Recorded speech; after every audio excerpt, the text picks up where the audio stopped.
לא לפחד, השם אלוקיך הולך איתך. עם ישראל לא מפחד, השם אלוקינו השם אחד. Bonjour à toutes et à tous, bienvenue dans l'émission L'univers de la Yeshiva où nous revivrons ensemble la vie juive en 1001 questions. Alors ce matin, nous allons bien sûr, puisque Pessah approche très très rapidement, vous donner la chance de pouvoir comprendre et revivre toute la Haggadah de Pessah ensemble maintenant. Avant cela, je vais vous donner les horaires de la fête de Pessah de cette année. Premièrement, jeudi 2 avril, on recherchera le Hametz à la maison, dans la voiture et dans tous les bureaux, à partir de 21h04. Cela s'appelle la Bédikat Hametz. Vendredi 3 avril, le début du jeûne pour les premiers-nés, ce sera à 5h32, fin du jeûne à 20h59. Bien sûr, puisque c'est le jeûne des premiers-nés seulement, il y aura un Sioum. Donc, on finira un traité du Talmud pour pouvoir avoir la possibilité pour tous les premiers-nés de manger alors que c'est un jeûne. Cela s'appelle un Sioum et ce sera fait à l'office du matin à 7h45. L'heure de limite pour la consommation du Hametz cette année pour la ville de Bruxelles sera à 11h01 et il faudra brûler le Hametz avant 12h24. Donc avant midi 24, ne plus avoir de Hametz chez lui à la maison le vendredi 3 avril. C'est pour cela que je vous rappelle l'importance de vendre votre Hametz le plus tôt possible. Pour cela, il suffit d'aller voir sur la page Facebook de l'émission où vous allez trouver l'acte de vente de Hametz et vous pouvez me le renvoyer par email à yeshivab@gmail.com yechivab@gmail.com ou directement sur la page Facebook en MP. L'allumage des bougies de vendredi soir, ce sera à 19h59 et après cela va suivre pour le premier Seder de Pessah. Alors comme vous le savez, puisque le Seder de Pessah cette année sera vendredi soir, le Kiddush sera un petit peu différent puisqu'il faudra pas oublier le Yom HaShishi avec le Shalom Aleichem, etc. Comme d'habitude à Shabbat. En plus, nous rajouterons la prière du Seder de Pessah, donc de la fête de Pessah. Ne pas oublier, bien sûr, que pour les hommes, la façon dont nous buvons le Kiddush pendant le Seder de Pessah, ce sera accoudé, en signe de liberté. Pour continuer cette émission, nous allons avoir avec nous la chance d'avoir mon frère qui est devenu Rav depuis quelque temps et qui a fini ses études de Rabbanout, donc de Sofrut et de Shrita. Et pour beaucoup de personnes, vous le connaissez ici avec nous en Belgique, puisqu'il est avec nous pour les fêtes de Tishri. C'est maintenant le Rav Mendel Chalençon. Bonjour Mendel, comment ça va? Ça va, Baruch Hashem. Baruch Hashem. Alors, ce que nous allons faire ce matin, comme on a déjà commencé il y a quelques secondes, c'est de raconter la Haggadah de Pessah. Alors, nous en sommes à l'étape de Urchatz, se laver les mains. Alors, qu'est-ce que tu peux nous expliquer sur cette étape du Seder? Il y a 3 façons de se laver les mains. La première façon, c'est quand on se lève le matin et on se lave une fois à droite, une fois à gauche, une fois à droite, une fois à gauche, etc. La deuxième façon, c'est pour faire à moitié. Donc, on fait 3 fois à droite, 3 fois à gauche. Et il y a la façon aussi, comme on fait le soir du Pessah, qu'on fait 3 fois à droite, 3 fois à gauche, mais sans la bracha. Pas comme moti qu'on fait avec la bracha. Pour Urchatz, on fait Netilat sans la bracha. Donc le matin, quand on fait Netilat une fois à droite, une fois à gauche, etc., pendant 3 fois, ça c'est pour l'impureté qui arrive pendant la nuit, puisque Exactement. pendant la nuit, l'âme monte au ciel, elle raconte à Dieu tout ce qu'on a fait, donc cette impureté qui nous reste de cette nuit, on doit l'enlever de cette façon.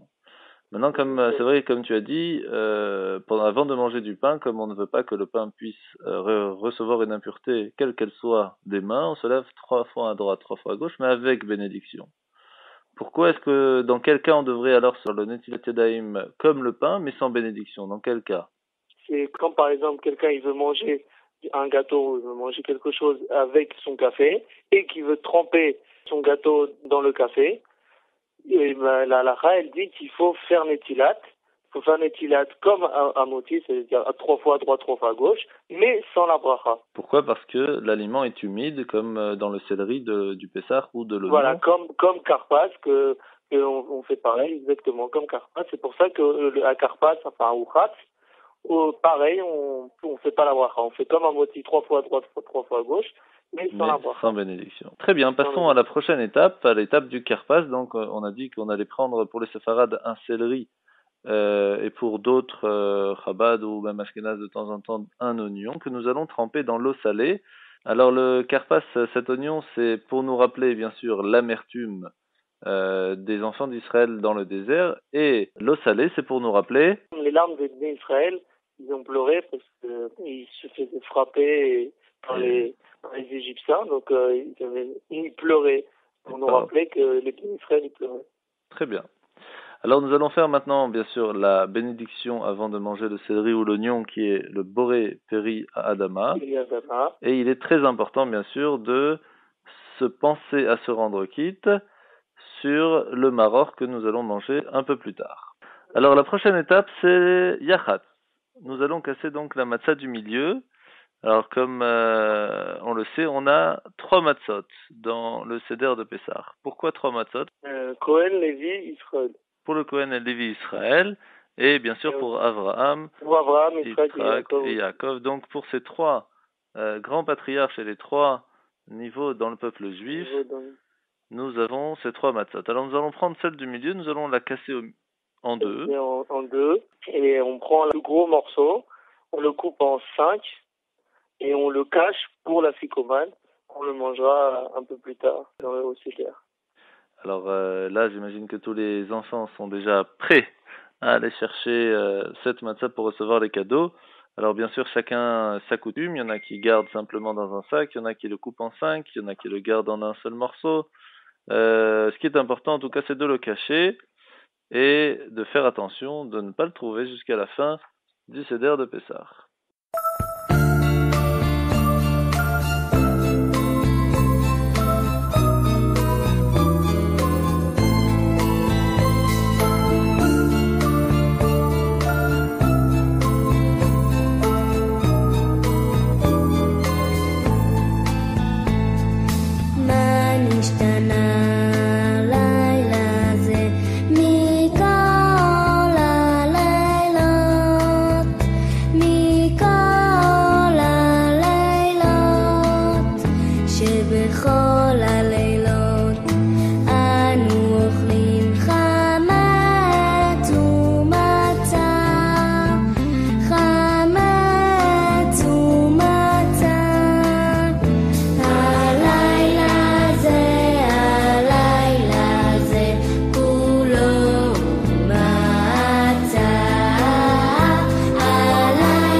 arrive maintenant le Maguid. Et là, c'est intéressant. Nous allons apprendre énormément de choses sur cette magnifique étape du Seder de Pessah où nous allons apprendre la Haggadah. Alors, par quoi est-ce qu'on commence, Mendel? Donc, on commence par El Achmania, ou pour les Sfarades, on dit Al Achmania. Donc, El Achmania, c'est pour nous rappeler du pain de misère qu'on a mangé au pays d'Égypte. Et aussi, c'est à ce moment-là où on invite chacun et chacune de venir manger avec nous et de profiter du Seder de Pessah. Et comme bien sûr c'est le plus important de Pessah, c'est le moment où nous invitons chacun et chacune à venir en profiter, car vous le savez, nous ne pouvons pas être joyeux si une autre personne de notre communauté n'a pas la possibilité de profiter du Seder de Pessah. Alors bien sûr, la question se pose directement, comment ça se fait qu'on demande à la personne de venir profiter de manger alors que pour l'instant on va pas manger, pendant 1 heure on va raconter de la Haggadah. Et de l'autre côté, si vraiment c'était par rapport au Seder de Pessah, alors on aurait dû dire ça avant Kadesh, avant de faire le Kiddush. Là, il a raté le Kiddush, donc on aurait plutôt dû faire cette invitation avant le Kiddush. Alors bien sûr, la réponse, elle est assez simple, c'est parce que le plus important du Seder de Pessah, c'est pas manger, en tout cas dans notre génération, puisque nous n'avons plus le temple. Mais alors à ce moment-là, pourquoi est-ce qu'on ne fait pas cette invitation avant le Kiddush? Parce que ça devrait être fait de toute façon avant le Kiddush. Mais pour dire à chacun et chacune que même s'il est difficile à une personne de venir directement et qu'il est jamais trop tard, et que même si on a raté, on peut quand même venir. C'est jamais trop tard pour faire de bonnes choses, et encore moins si on parle du Seder de Pessah. Alors nous allons passer maintenant au Manishtana. Alors quelles sont les 4 questions du Manishtana? La première question de Manishtana, c'est pourquoi cette nuit elle est différente de toutes les autres nuits. Pour la première question, c'est pourquoi dans toutes les nuits on trempe même pas une fois. Par contre, cette nuit-là, on va tremper 2 fois. La première fois qu'on va tremper, c'est dans le karpas, c'est le céleri qu'on a vu juste avant. Et la deuxième, c'est un peu plus tard. On mangera le maror. Donc ça, c'est les 2 fois qu'on va tremper. Donc la question, c'est pourquoi dans les autres nuits, on trempe même pas une fois, et pourquoi cette nuit-là, on va tremper 2 fois. Très bien. La deuxième question, c'est donc pourquoi est-ce que nous mangeons ce soir que de la matzah alors que les autres nuits nous mangeons de chametz aussi? Mais de la matzah, oui. La troisième, c'est pourquoi dans les autres nuits, on mange chez Arirakot, on mange plein de légumes. Par contre, cette nuit-là, on mange principalement du marron. Et la quatrième, c'est pourquoi toutes les autres nuits, on mange assis ou accoudé. Par contre, cette nuit-là, on mangera principalement accoudé. Très bien. Alors, bien sûr, vous le savez tous et toutes qu'il est important, avant de commencer le Manishtana, de dire voilà, papa, je vais te poser 4 questions, et que la coutume de dire à la fin papa, donne-moi maintenant les réponses a été abrogée, car il n'est pas toujours évident d'avoir les bonnes réponses. Alors voici un petit peu les réponses du Manishtana. Donc, premièrement, pourquoi est-ce que cette nuit est différente des autres? Eh bien, simplement puisque nous sommes à la sortie de Pessah, à la sortie d'Égypte. Alors, comment fait-on ces différences? Alors, premièrement, comme Mendel nous l'a dit, on va tremper 2 fois. Donc, on va tremper le céleri dans l'eau salée, puis le maror dans le charoset, pour faire poser des questions aux enfants, pour qu'ils s'intéressent. Puis on va manger que de la matzah, donc ça nous l'avons expliqué la semaine dernière, car la matzah c'est le pain qu'ils ont mangé en sortant d'Égypte. Et les légumes, nous allons principalement manger du maror par rapport aux légumes, car c'est ce légume qui amène et qui rappelle l'amertume du peuple juif. Mais de l'autre côté, on finit sur une belle touche, puisque nous allons manger la matzah et boire les 4 coupes de vin de façon accoudée. Pourquoi accoudé? Pour nous rappeler cette liberté que nous avons gagnée ce soir-là. Maintenant, nous allons passer à la suite. Avadi Maïno les paroles et Mitzraïm. Voici que nous étions esclaves de Pharaon en Égypte. Et Dieu nous a sortis d'une main forte et d'un bras étendu. Alors, ce qui est étonnant de voir, c'est que Ilou lo otzi akadosh baruch hu atavotenu bemitzraïm, que si Dieu ne nous aurait pas sortis d'Égypte, alors Aïnou Meshuabadi Maïno les paroles bemitzraïm. Nous aurions encore été aujourd'hui esclaves de Pharaon en Égypte. Pourquoi?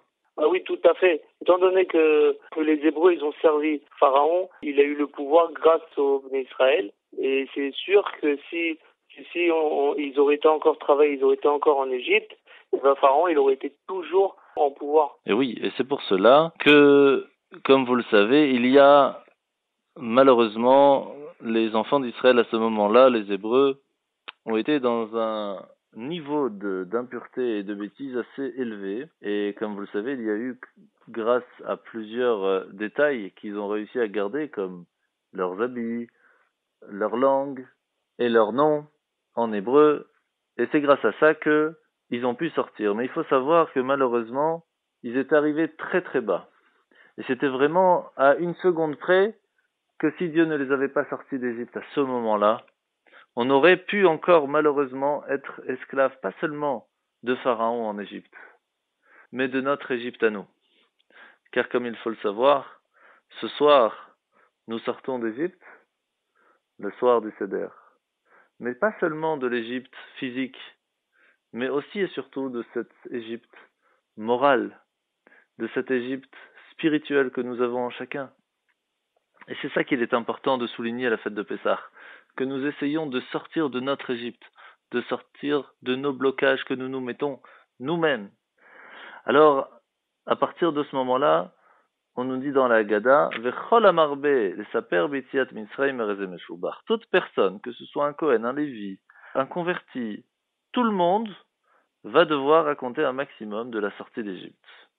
D'où on sait que même un Kohen, un Lévi ou un converti doit le faire, et ben, dans la partie juste après de la Haggadah, Maaseh beRabbi Eliezer, Rabbi Yehoshua, Rabbi Elazar ben Azaria, donc nous ramenons plusieurs rabbis, entre autres des Kohanim, des Lévi'im, mais même donc des convertis, qui racontent cette histoire de la sortie d'Égypte. Alors là, c'est assez étonnant, nous voyons Amar Rabbi Elazar ben Azaria. Alors qu'est-ce que tu peux nous expliquer sur Rabbi Elazar ben Azaria? Rabbi Elazar ben Azaria, c'était un rabbi qui est devenu Nassi, mais le problème c'est que il avait 18 ans. Et comme c'était pas évident d'être Nassi, c'était pas évident d'avoir le respect par rapport aux autres rabbis plus âgés, parce qu'il avait que 18 ans.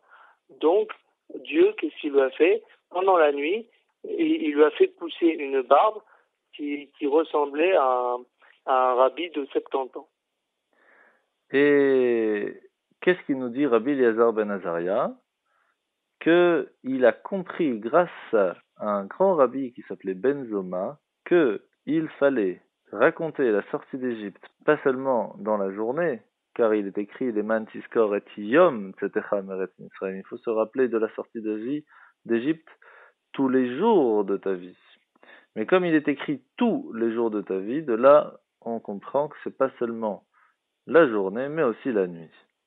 Les Chachamim, les autres sages nous rajoutent, c'est pas seulement que nous devons raconter la sortie d'Égypte dans les jours d'aujourd'hui, mais aussi plus tard, au temps de Mashiach, il nous faudra nous rappeler cette grande sortie d'Égypte qu'il y a eu au temps des Hébreux et de Moshe Rabbeinu. Merci beaucoup Mendel pour avoir été avec nous ce matin. Nous allons faire une petite pause musicale et puis nous vous retrouvons juste après.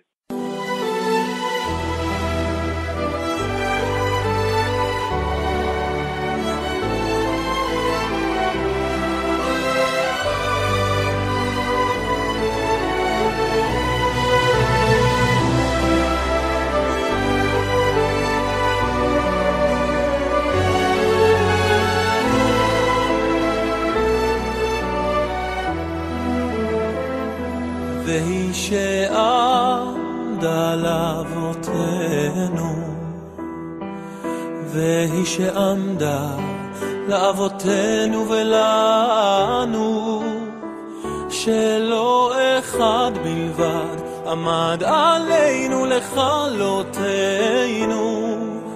עמד עלינו לכלותנו. והיא שעמדה לאבותינו, והיא שעמדה לאבותינו ולנו, שלא אחד בלבד עמד עלינו לכלותנו, עמד עלינו לכלותנו. והקדוש ברוך הוא מצילנו מיד והקדוש ברוך הוא מצילנו, מצילנו מידם.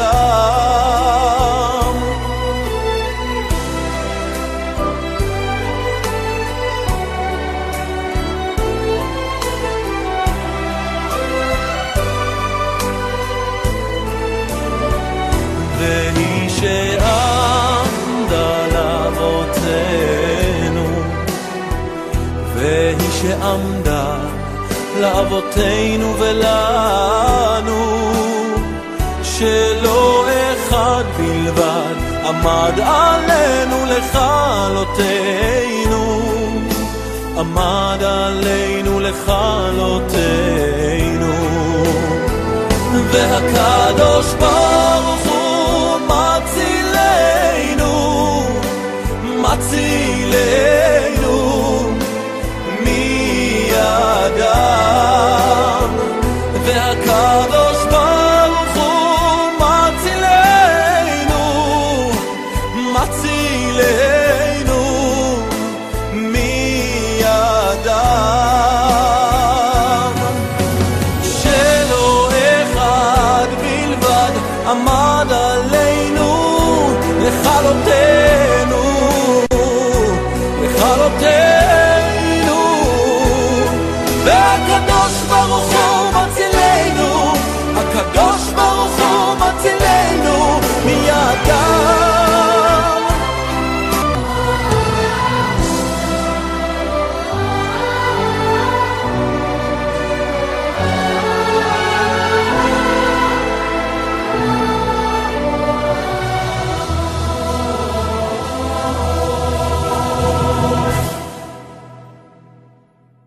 Nous nous retrouvons maintenant après la pause musicale. Alors je suis avec un jeune homme très sympathique. Comment tu t'appelles ?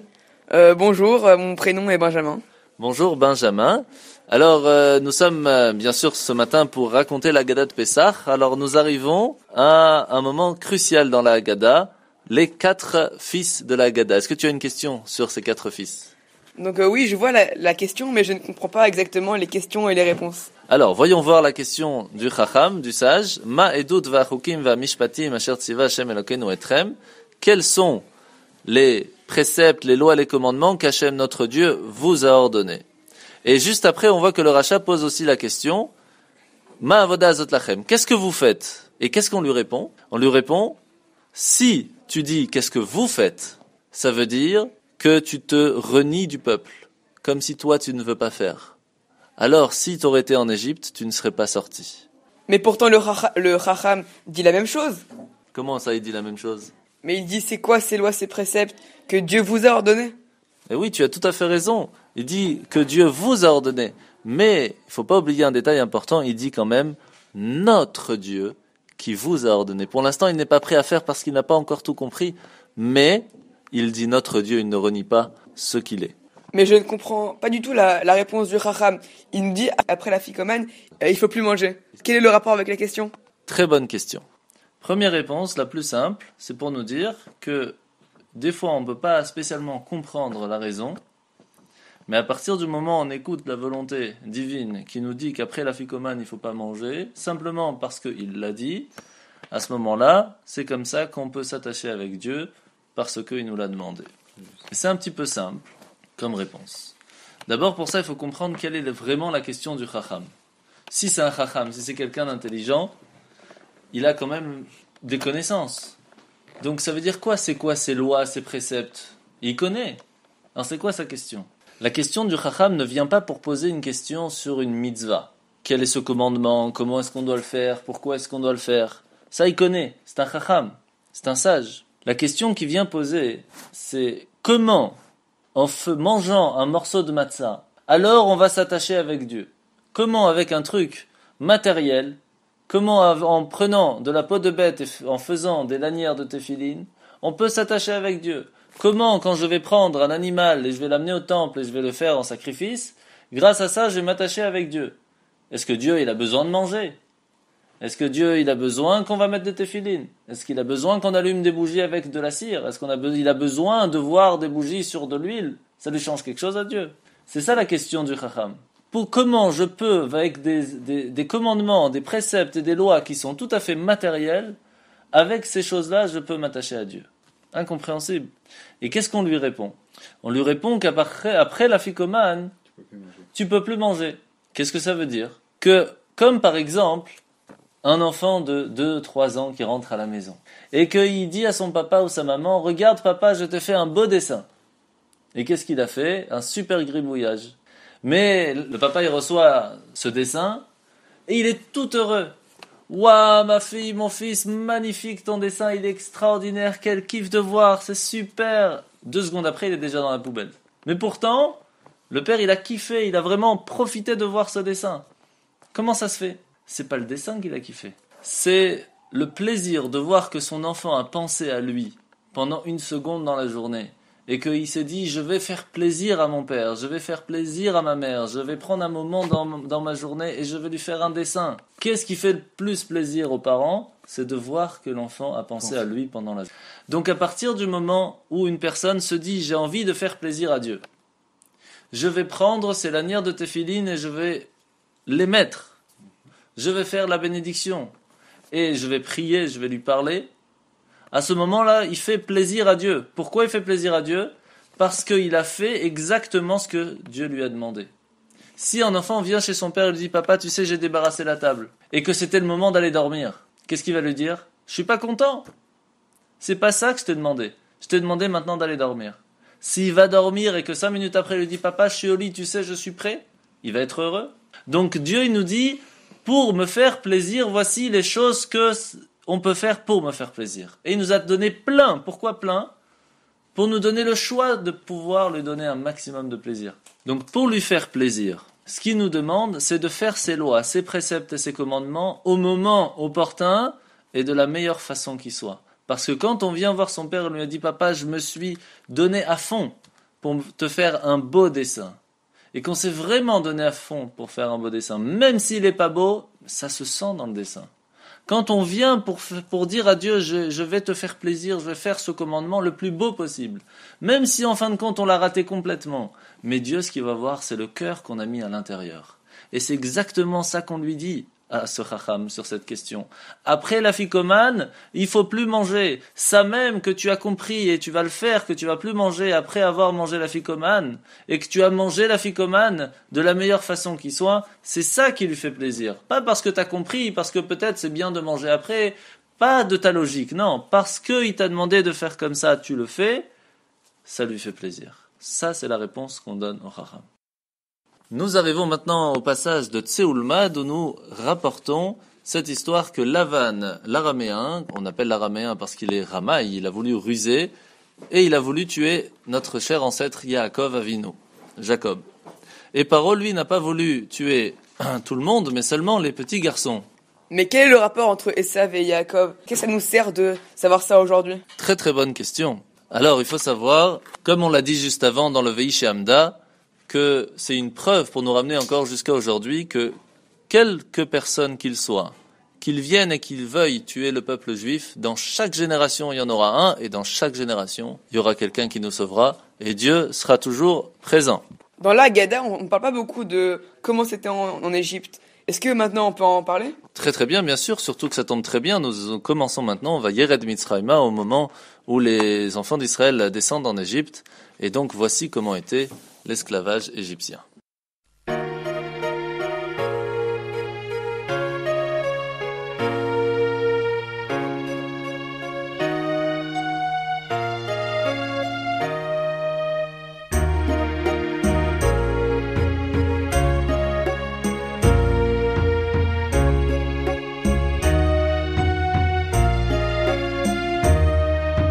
Pendant 210 ans, les enfants d'Israël ont été esclaves de paroles méchantes. Le jour et la nuit, ils ont travaillé sans avoir un moment pour se reposer. Oh, Paro, tu nous as fait souffrir. Et nos petits enfants, tu les as fait mourir. Oh,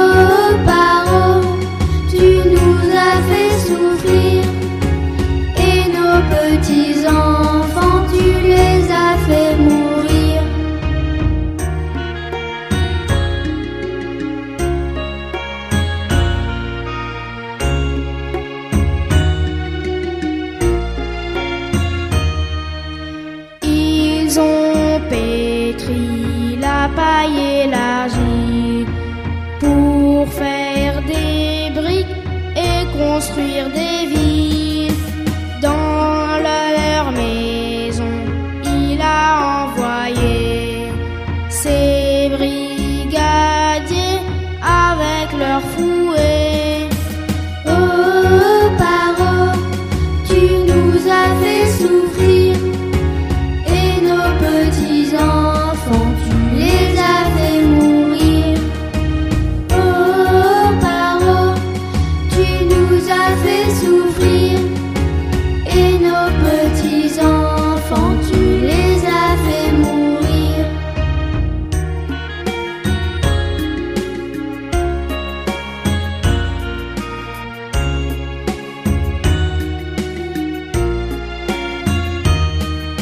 Mes enfants, le jour est arrivé, la fin de l'exil nous est annoncée.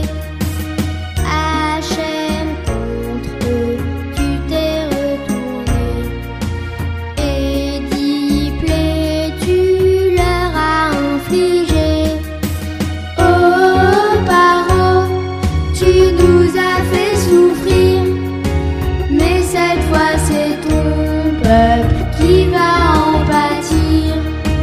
Oh, paro, tu nous as fait souffrir, mais cette fois c'est ton peuple qui va en pâtir.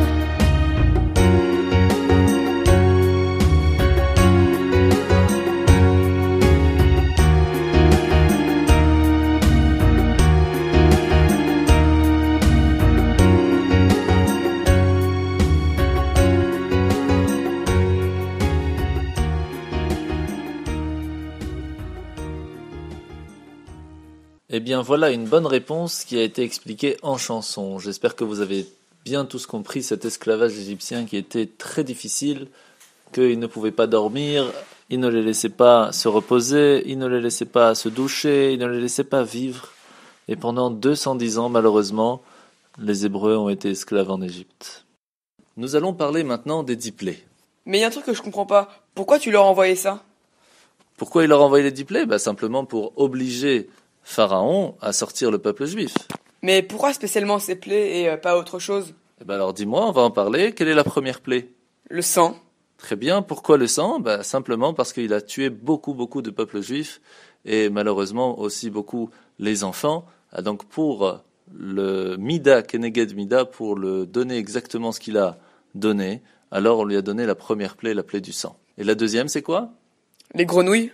Les grenouilles, excellente question. Les grenouilles, qu'est-ce qu'ils ont fait? Ils n'ont pas laissé dormir le peuple égyptien, puisque ils ont fait du bruit dans leur lit, dans leur four et partout, ce qui fait qu'ils n'ont pas réussi à dormir. Comme les Égyptiens qui ne laissaient pas dormir le peuple hébreu pour pouvoir les obliger à travailler même la nuit.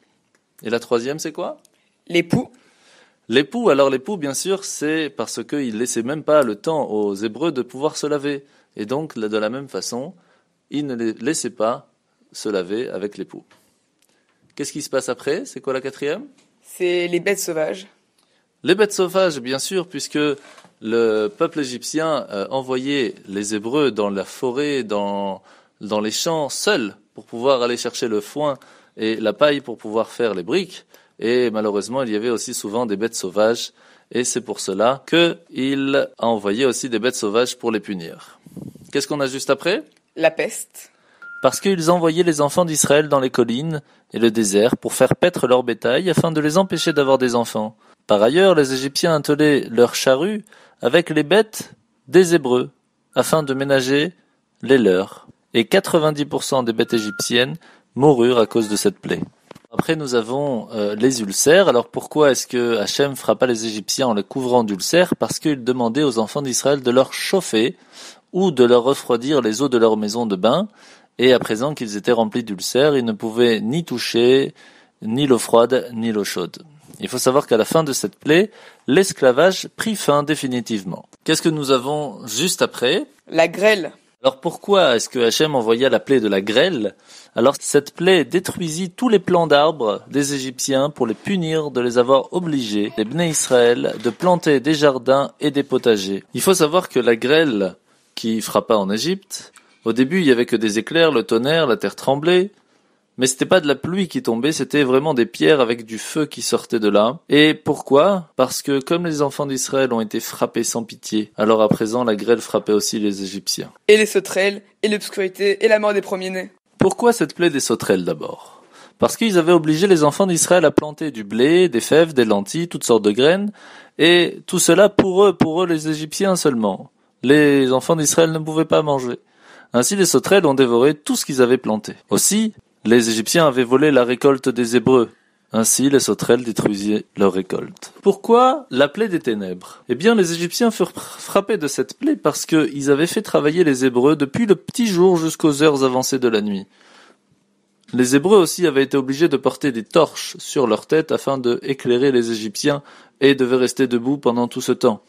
Et c'est donc une des raisons pour laquelle les Égyptiens ont été frappés de cette plaie. Pour finir, la mort des premiers-nés. Les bébés des enfants d'Israël furent jetés dans le Nil, et c'est pourquoi les enfants premiers-nés des Égyptiens moururent dans cette plaie. Les premiers-nés des Égyptiens moururent aussi parce que ceux-ci avaient plâtré les enfants d'Israël, les enfants des Hébreux dans les murs en guise de pierre, et donc c'était un petit peu ce Mida Keneged Mida dont nous avons parlé il y a quelques instants, que Dieu a vengé le peuple hébreu ce soir-là. Et Pharaon sortit au milieu de la nuit dans les rues de toute la ville en criant « Moshe, Aaron, où êtes-vous? Partez, partez !» Et c'est ainsi que le peuple hébreu, le peuple d'Israël, a pu sortir ce jour-là d'Égypte. Je te remercie beaucoup Benjamin de ta disponibilité et je te remercie, merci encore et passe un bon Pessah.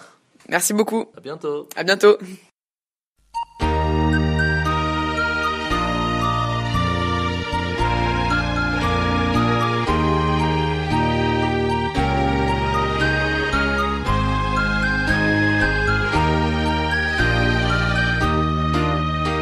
Plus d'eau dans les puits ni dans les rivières, on obtient du sang pour remplir son verre. Ensuite, les grenouilles se faufilent comme elles grouillent dans les fours, dans les lits, ouïe ouïe ouïe. C'est alors qu'arrivent les poux, on se gratte, on devient fou. Puis devant les bêtes sauvages, on s'enfuit. Oh, quel carnage! La peste frappe les animaux, chèvres, chevaux et chameaux. Chérie, les hommes sont recouverts de boutons, de plaies, d'ulcères.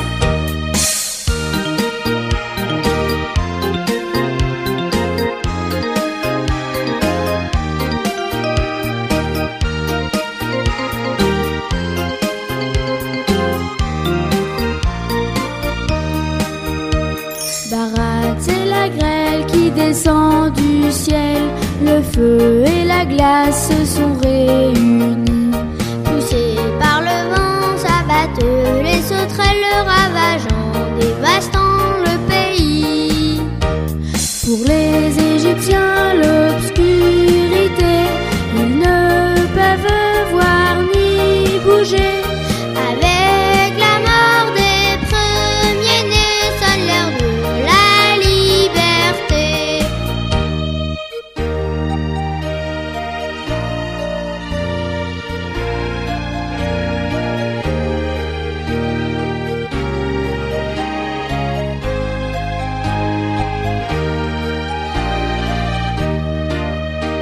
Plus d'eau dans les puits ni dans les rivières, on obtient du sang pour remplir son verre. Ensuite, les grenouilles se faufilent comme elles grouillent dans les fours, dans les lits, ouïe ouïe ouïe. C'est alors qu'arrivent les poux, on se gratte, on devient fou. Puis devant les bêtes sauvages, on s'enfuit. Oh, quel carnage!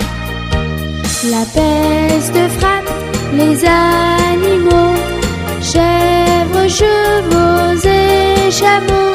Chérie, les hommes sont recouverts de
Sam, c'est un plaisir de te retrouver ce matin.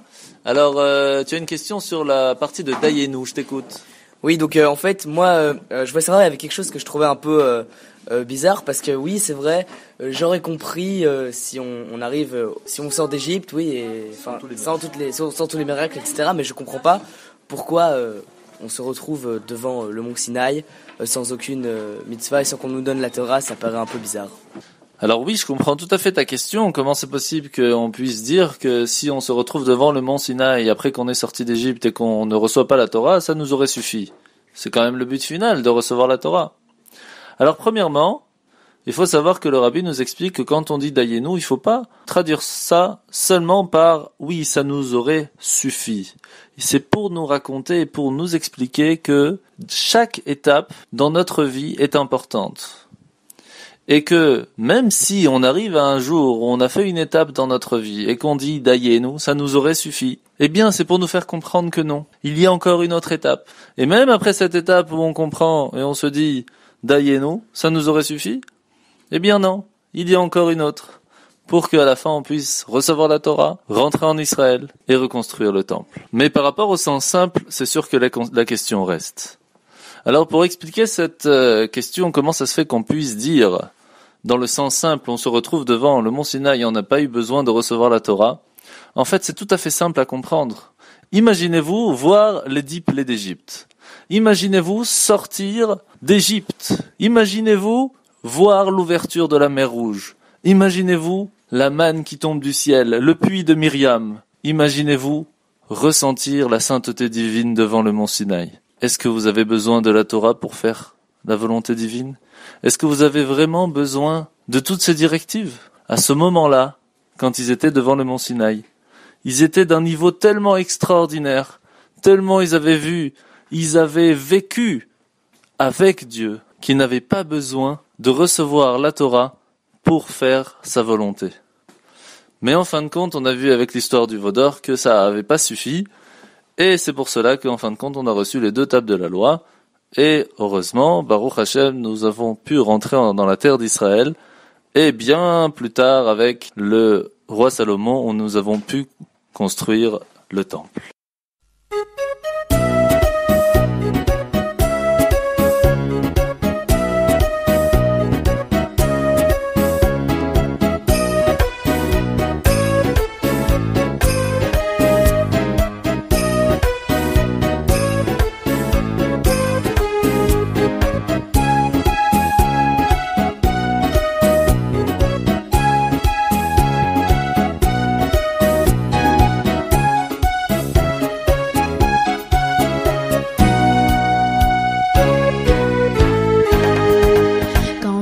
Du blé, il faut labourer pour pouvoir semer et puis moissonner. Il faut travailler pour récolter du blé. Il faut travailler pour récolter du blé. Mais dans le désert, c'était différent. La manne sur terre tombe à 40 ans. Il y avait du pain sur notre chemin, il suffisait de se baisser, le ramasser. Le blé nous broyons, voici la farine, nous la tamisons pour qu'elle soit bien fine. Il faut travailler, même quand on a du blé. Il faut travailler, même quand on a du blé. Mais dans le désert, c'était différent. La manne sur terre tombe à 40 ans. Il y avait du pain sur notre chemin, il suffisait de se baisser, le ramasser. La manne remplaçait n'importe quel mets, elle réunissait toutes les qualités. Pour la mériter, il fallait se fier au Créateur qui toujours nous a protégés. Nous nous revoyons après cette petite pause musicale et nous sommes avec David. Bonjour David, comment va ce matin? Baruch Hashem, ça va. Tout va bien. Baruch Hashem. Alors, nous sommes en train de faire la Haggadah de Pessah Et il est écrit Al Shum She Pasach Amakom Al Bate Avoteinu B'Mitzrayim. Alors vous m'avez posé une question juste avant, c'était Pourquoi le mot Pessah? pourquoi est-ce qu'on appelle la D'où fête de vient- Pessah Pessah? Alors on le voit dans la Haggadah, elle nous donne la réponse car Dieu a sauté, Pessah qui veut dire sauter, sur les maisons de nos ancêtres en Égypte au moment de la 10e plaie, la plaie de la mort des premiers-nés. Alors pour pouvoir comprendre ce que ça veut dire Pessah, qu'il a sauté, il faut savoir qu'il y a plusieurs façons comment évoluer dans sa vie. La première façon, c'est alicha, ça veut dire marcher. Monter. Une personne qui va avancer gentiment, doucement dans sa vie, d'un niveau à un autre. Il y a la personne qui va courir, ritza. Ça, c'est une personne qui veut aller le plus vite possible à un autre endroit, et donc il va courir d'étape en étape, il va rester dans ces étapes, mais il va le faire de plus en plus vite. Mais par contre, il y a celui qui va kvitsa, qui va sauter, qui va être médaleg, qui va faire Pessah. C'est quoi Pessah? C'est sauter les étapes, passer d'une étape à une autre, sans faire la première, et réussir à arriver à son but. Non, mais c'est pas bon, il vaut mieux rester sur la première chose. Marcher normalement. Quand tu cours, tu t'essouffles à un moment donné. Tout à fait. Alors qu'est-ce qui est mieux? Marcher pour faire toutes les étapes une par Marcher. une. Courir, ça veut dire faire toutes les étapes, mais le plus vite possible. Mais après, tu vas t'essouffler et donc tu vas plus les faire. Ou alors peut-être sauter alors. Et alors tu en oublies. Tout à fait. Alors qu'est-ce qui est le mieux? Eh bien il faut savoir que la sortie d'Égypte, la fête de Pessah, n'a pas été une sortie d'Égypte, une liberté gagnée d'étape en étape, mais une liberté gagnée en sautant. C'est vrai qu'il y a eu le temps des 10 plaies, mais par rapport aux 210 ans d'Égypte, c'était vraiment comme un clin d'œil. Et donc, on a vraiment réussi à sortir d'Égypte, Baruch Hashem, grâce à Dieu qui nous a fait sortir de là-bas, d'un niveau de Pessah, de Kfitsa, de sauter. On a sauté une étape de l'une à l'autre. Et la même façon quand une personne veut essayer d'évoluer, de changer et de devenir meilleure. Alors il y a plusieurs façons de faire. Première façon de faire, comme on l'a dit juste avant, c'est d'avancer doucement, doucement. Comme par exemple un enfant, on peut pas lui dire voilà, tu vas direct à l'UNIF, ça marche pas. D'abord il doit apprendre à marcher, puis il apprend à parler, puis il apprend à lire, puis il apprend à comprendre. Donc on peut pas commencer directement en sautant. On doit d'abord commencer à marcher gentiment pour apprendre toutes les étapes comme il le faut. Ça, c'est le premier niveau d'un enfant, le halicha, marcher. Un peu plus tard, il y a celui qui commence à ritza, courir. À partir du moment où il a déjà toutes les bases de la connaissance, il peut se permettre de courir, d'avancer plus vite, de choisir son chemin et d'avancer et d'arriver au plus vite là où il veut aller. Mais une personne qui veut réussir à sortir d'Égypte, qui veut réussir à changer complètement, à devenir tout à fait meilleur, tout à fait différent, à changer de tout au tout, à ce moment-là, il a besoin des fois de sauter, de faire Pessah. Et c'est ça la sortie d'Égypte spirituelle. Pas seulement de étape en étape de changer et de devenir meilleur. On a la chance pendant la fête de Pessah d'avoir le potentiel, la force, Dieu nous donne cette force de pouvoir sauter d'un niveau à un autre, même qu'on était très loin, de pouvoir faire un maximum de choses du jour au lendemain. Ça, c'est donné seulement pendant la fête de Pessah. Et c'est exactement ce qu'on apprend donc de ce mot Pessah, de cette fête extraordinaire de la fête de Pessah, que on peut sortir de notre Égypte. Alors, comme on l'a dit avant Pessah, il faut d'abord nettoyer le chametz, enlever tout le chametz, puis amener la matzah, cette humilité importante pour pouvoir réussir. C'est la matzah qui représente l'humilité parce qu'elle est plate. Tout à fait. Et c'est comme ça qu'à partir du moment où on a enlevé le chametz, on a enlevé cet orgueil, et qu'on a amené cette humilité, cette matzah, alors d'un clin d'œil, on peut arriver à sortir d'Égypte. D'un clin d'œil, on peut avoir la force de réussir à débloquer tout ce qui nous empêche de réussir dans notre vie, et matériellement et spirituellement.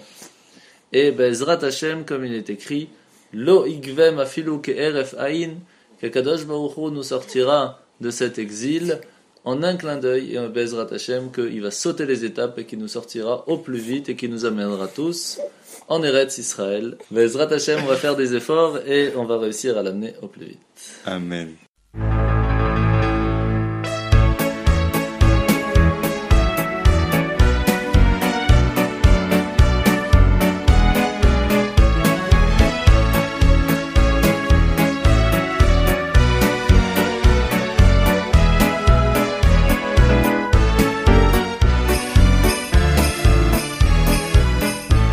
Ainsi nous sommes sortis de Mitzraïm, le bâton dans la main et la ceinture au rein. La matzah sur le dos, nous partons le front haut. Ainsi nous sommes sortis de Mizraïm.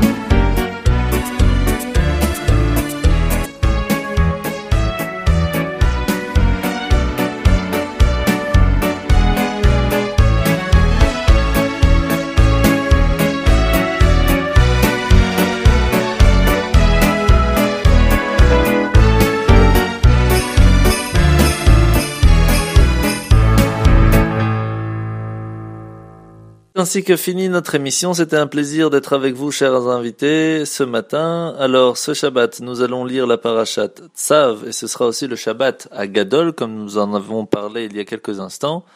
Mesdames et mesdemoiselles, n'oubliez pas d'allumer les bougies. Ce soir, ce sera à 18h48, et samedi soir, Shabbat finira à 19h55. N'oubliez pas d'aller à la synagogue ce Shabbat, c'est très important, c'est le grand Shabbat, le Shabbat à Gadol. Et je vous retrouve la semaine prochaine pour un spécial Pessah. Et je vous souhaite déjà d'avance un Pessah kasher vesameach. Shabbat shalom. עם ישראל, לא לפחד, השם אלוקיך הולך איתך. עם ישראל, לא מפחד, השם אלוקינו השם אחד.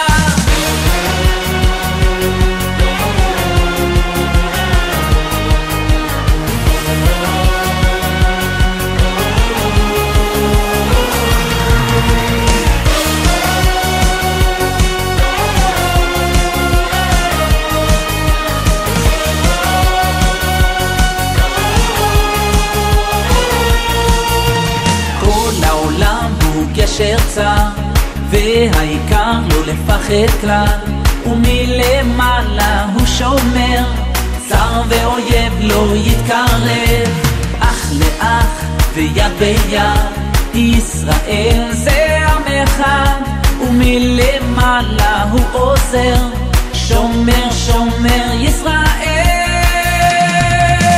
עם ישראל לא לפחד, השם אלוקיך ישראל לא מפחד, השם אלוקינו השם אחד. עם ישראל לא לפחד, השם אלוקיך הולך איתך. עם ישראל לא מפחד, השם אלוקינו השם אחד.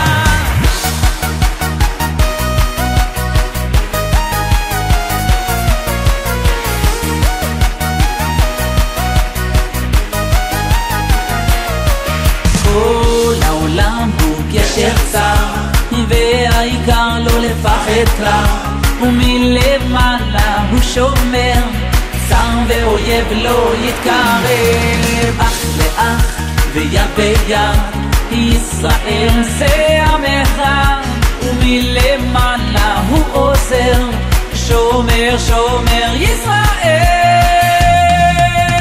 עם ישראל לא לפחד, השם אלוקיך לא מפחד, השם אלוקינו השם אחד. עם ישראל לא לפחד, השם אלוקיך הולך איתך. עם ישראל לא מפחד, השם אלוקינו השם אחד.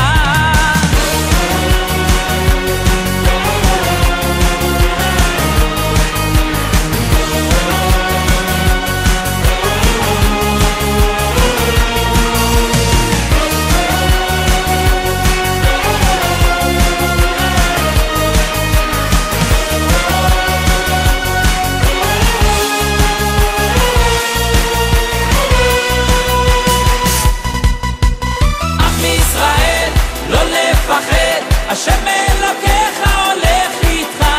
עם ישראל לא מפחד, השם אלוקינו השם אחד. עם ישראל לא לפחד, השם אלוקינו